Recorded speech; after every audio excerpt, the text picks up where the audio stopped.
Hi everybody, Dave Winder here, and welcome to this week's Racer Report as we take a look at what's going on with the Murray State football team here in the 2015 season. Well, the Racers opened up at home the Thursday before Labor Day with a big win over a team that was from a lower level, Kentucky Wesleyan, and then last week they had to go on the road and play a team up a level, and they're also doing that this week at Western Michigan. We'll talk about that game in a little bit. But the Racers traveled to DeKalb, Illinois to take on the Northern Illinois Huskies and came away with a loss in that game. But the Racers, the good news in this is they did score their most points against an FBS opponent since 1989, which was Mike Mahoney's rookie season as head coach when Murray State scored 31 points against the Akron Zips. So let's take a look now what happened over the weekend in DeKalb. Let's pick it up with Nick Taylor of Murray State, 9 carries, 39 yards as he punched it in, or actually caught a 6-yard touchdown pass from Katie Humphreys. This was Murray State's first score as they took the lead 7-6 after the first quarter, but they were down 20-10 at the half.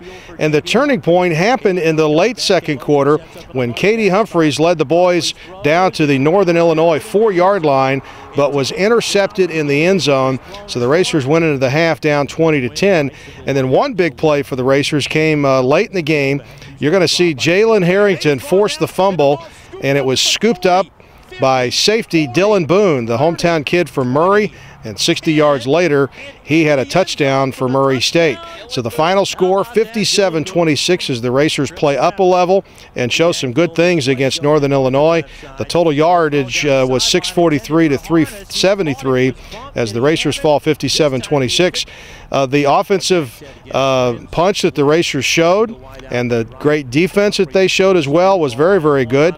Jalen Harrington told GoRacers.com this week that Murray State believed even up until late in the game they had a chance to win. We felt going into the game all week, we felt like we could actually play with these guys and beat them. It was just that as the game went down, some guys got wore down and gave up a few plays that we didn't give up early in the game. So I feel like as a collective group, offense, defense, and special teams, we felt like we can beat them the entire game.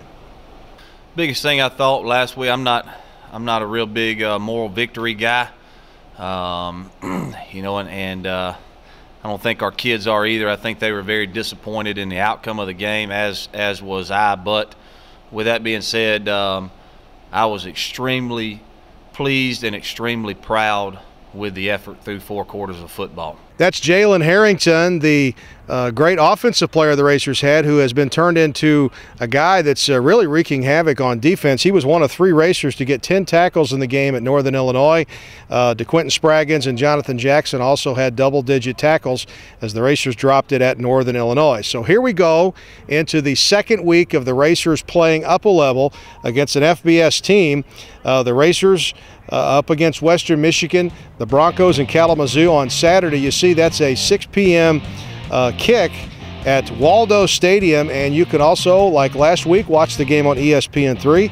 I really enjoyed that, watching it on ESPN3 and then listening to Neil Bradley on Racers Radio. You can also get that audio on GoRacers.com and Froggy103.com. Neil Bradley and Logan Stout will have the call from Kalamazoo, Michigan. Okay, let's talk about the Broncos a little bit. We're going to go back to their game to start the season at home against number 5 Michigan State. This was a thrilling game at Waldo Stadium. You can see the place was packed. The Broncos eventually lost it 35-27 to the number 5 Spartans. But I want to turn your attention to the 100-yard kickoff return by Darius Phillips of Western Michigan. This was a game that the Broncos had a chance to win at home, but they eventually lost 35-27 to the Spartans. Quarterback Zach Terrell, 66% completion in the first 2 games of the season, but the Broncos are 0-2 and will be looking for their first win on Saturday against Murray State. So that was the game there, and then, of course, Western Michigan went on the road last weekend to Statesboro and lost to Georgia Southern by the score of 43-17.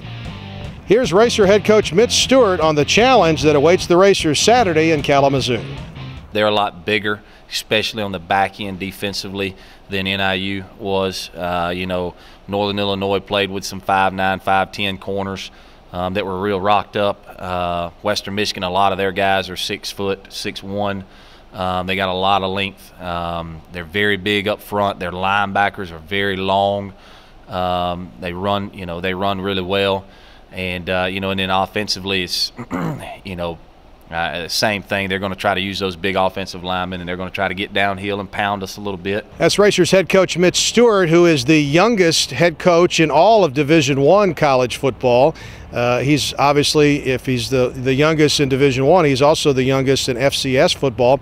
PJ Fleck, he's the head coach from Western Michigan, and he's the youngest in FBS. So we got two youngsters, guys in their early 30s, who will be leading their teams in Kalamazoo as the Racers go up to play Western Michigan on Saturday.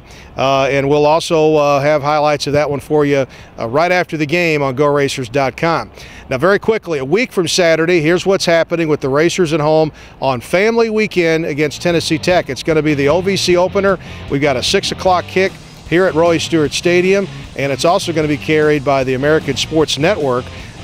Tech overall at Murray State in the history of this stadium, 14-8, and this is the 43rd season of football here at a place that I love, Roy Stewart Stadium. As you can see behind us, the Racers going through some paces this week, getting ready for the trip to Kalamazoo. So next week we'll come back with the Racer Report, and we'll catch up with what the Racers did at Western Michigan. In the meantime, this is Dave Winder. We'll see you next time on the Racer Report.